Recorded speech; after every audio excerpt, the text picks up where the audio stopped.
এমন ভাবে আচার আচরণ কাজ হবে যাতে 5 বছর পর মানুষের কাছে আমাদের যাইতে না হয়, মানুষ যেন নিজে এসে রুমিন ফারহানা হাসে। নাসির ভাই এখনো কারাগারে, এরকম অবস্থায় আমাদের পক্ষে বিজয় মিছিল করা সম্ভব না। ইনশাআল্লাহ আগামীকাল নাসির ভাইয়ের জামিনের জন্য যা যা করা দরকার আমি একজন অ্যাডভোকেট ঠিক করে সেই নিয়ে তাকে নির্দেশনা দিয়ে দিয়েছি। আশা করছি আগামীকাল পরশুর মধ্যেই ওনার জামিনটা হয়ে যাবে। আর যেহেতু সামনে রমজান মাস, আমরা হয়তো রমজানে একটা ইফতারের আয়োজন করব, বিভিন্ন ইউনিয়নে ইফতার হবে ইনশাল্লাহ।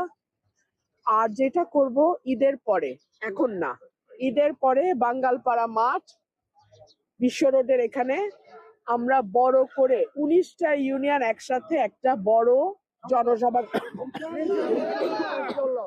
আমার শরীরটা বেশি ভালো না, আপনারা তো দেখতেই পাচ্ছেন। আপনারা যারা আশুগঞ্জে থাকেন, আপনারা সরাইলের বিশেষ করে ওরাইল পাকশিমুলের কিছু গ্রাম আছে, সেটার অবস্থা আপনারা আশুগঞ্জে থেকে বুঝবেন না। এই গ্রামগুলোতে যাওয়ার ফলে যেটা হচ্ছে ধুলা, প্রচন্ড ধুলা, রাস্তা নাই। সো আমার ওই লাঙে কফ জমে গেছে, মানে ধুলায় হয়ে গেছে। তো আমার কিছু পরীক্ষা নিরীক্ষাও করা দরকার, আমি রাতে ওই কাশতে কাশতে ঘুমাইতে পারি না।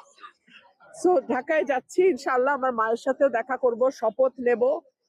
আপনাদের সবার দোয়া চাচ্ছি, ইনশাআল্লাহ শপথের পরপরই আমি আবার চলে আসব। আর রমজানে ইনশাআল্লাহ আল্লাহ যেন আপনাদের সাথে, আমার 19টা ইউনিয়নের সাথে অন্তত একদিন করে হলেও আল্লাহ যেন আমাকে ইফতার আপনাদের সাথে। আর কেউ যদি ভয়ভীতি দেখায়, কেউ যদি কোনো হুমকি ধামকি দেয়, দয়া করে থানায় যাবেন, জিডি করবেন, আমাকে জানাবেন, বাকি দায়িত্ব আমার। আর যদি কাউকে বিনা অপরাধে কারাগারে থাকে, তার পরিবারকে আমার সঙ্গে যোগাযোগ করতে বলবেন, তাদের জামিনের ব্যবস্থায় কি করা যায় এইটা আমার লিগ্যাল টিম, আইনজীবীদের যেই টিম আছে আমার সাথে, আমরা বিচার বিবেচনা করে আল্লাহর রহমতে আপনাদের সবার অসম্ভব পরিশ্রমে আল্লাহ আমাদের এই বিজয় দিয়েছে।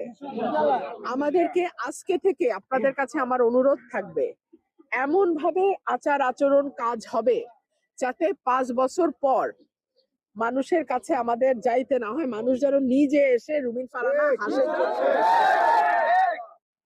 ঠিক আছে?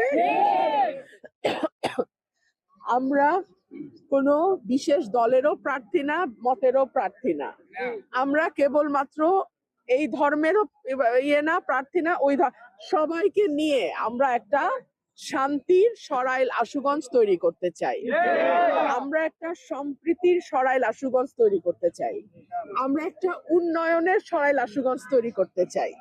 আপনারা ইতিমধ্যেই দেখেছেন, আমি মিডিয়াতে কথা বলার সময় আমি কিন্তু বলেছি যে আশুগঞ্জে আমাদের বন্দর আছে, আমাদের গ্যাস আছে, আমাদের সার কারখানা আছে, আমাদের বিদ্যুৎ আছে।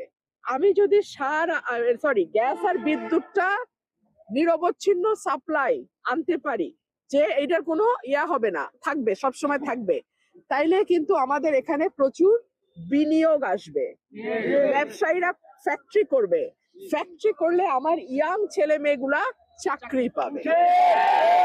এগুলো আমার পরিকল্পনা বাস্তবায়ন করা সম্ভব যদি আপনারা আমাকে সহযোগিতা করেন।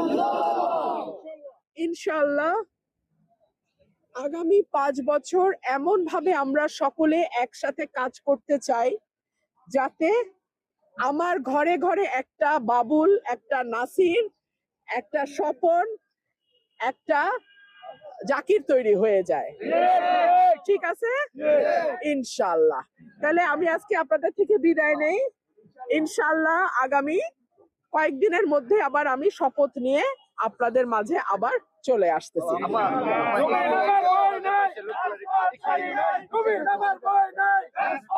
আমি দেখছি একটু নির্বাচনে একটু একটু হইবে আর কি। জি, আমরা শরীফপুর থেকে আসছি। জি। আমাদের এখানে ঈদের 2 দিন পরে আপনার যাইতে হবে, আপনার সাথে আমরা বাসাতে এসে আসা। হ্যাঁ, হ্যাঁ, হ্যাঁ। এখন তো শোনেন প্রথম 2-3 দিন চাপ থাকে। আরেকটা জিনিস বলতেছি, আশুগঞ্জ উপজেলার ভিতরে আমরা শরীফপুর সেন্টারে আমরা ইয়াতে সবচেয়ে বেশি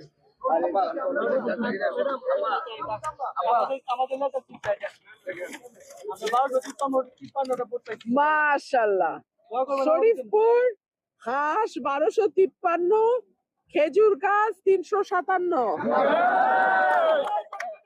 দোয়া করবেন, যদি বাচ্চা থাকি আমার হবে আল্লাহ। কলার ছড়ি